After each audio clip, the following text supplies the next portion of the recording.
اللهم صل على محمد وآل محمد اما بعد قال الامام الحسین علیہ الصلاۃ والسلام لأختی زینب الکبریٰ سلام اللہ علیہا یا اختی لا تنسینی فی نافلۃ اللیل۔ ناظرین کرام السلام علیکم ورحمۃ اللہ وبرکاتہ۔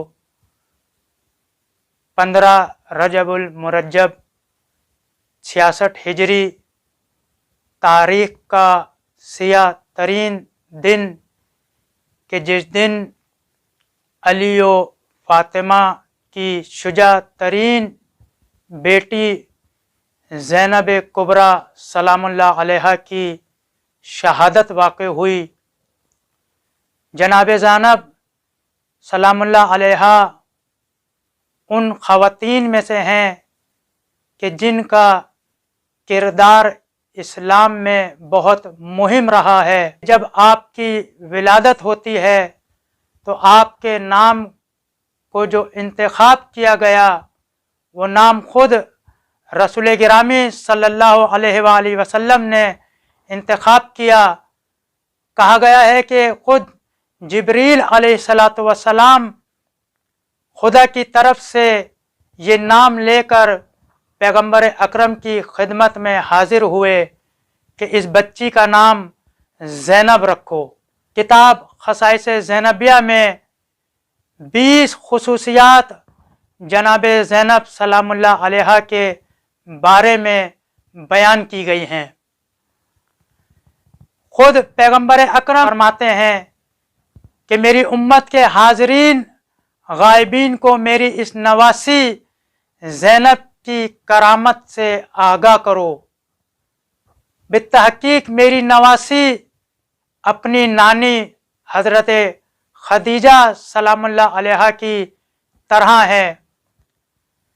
زینب لغت میں نیک منظر خوشبودار درخت کو کہا جاتا ہے اور زینب باپ کی زینت کو کہا جاتا ہے۔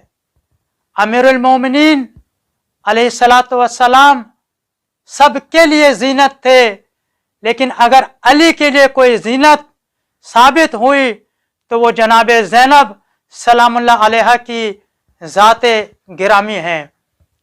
آپ کی زندگی میں بہت سارے کمالات اور کرامات پائے جاتے ہیں۔ آپ کا علمی کلام، علمی کمال جو کہ ثابت ہوتا ہے، وہ خطبات جو آپ نے دربار یزید و شام میں بیان کیے وہ واضح ثبوت ہے آپ کی علمیت کا کہ آپ عالمہ غیر معلمہ تھیں، کہ کسی سے آپ کو علم سیکھنے کی کوئی ضرورت پیش نہ آئی، بلکہ آپ علم لدنی کی مالک تھیں۔ اور تاریخ میں ملتا ہے امیر المومنین کوفے پہنچے اور امیر المومنین کی حکومت تھی، تو اس حکومت میں تو جناب زینب سلام اللہ علیہا خواتین کے درمیان درس تفسیر دیا کرتی تھی۔ آپ کا کوئی ثانی نہیں ہے عبادت میں۔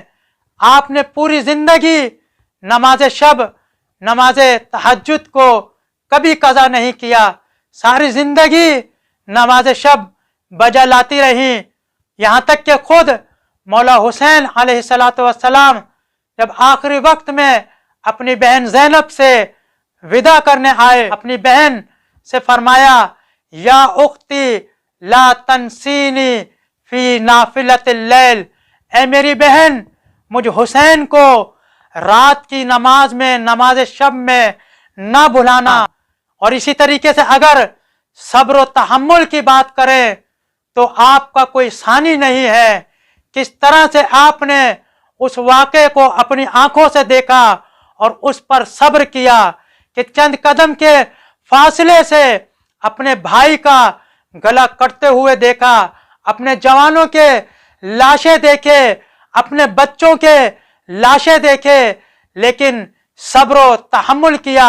شام کے دربار میں، شام کے بازار میں آپ کو بے مکنہ و چادر پھرایا گیا،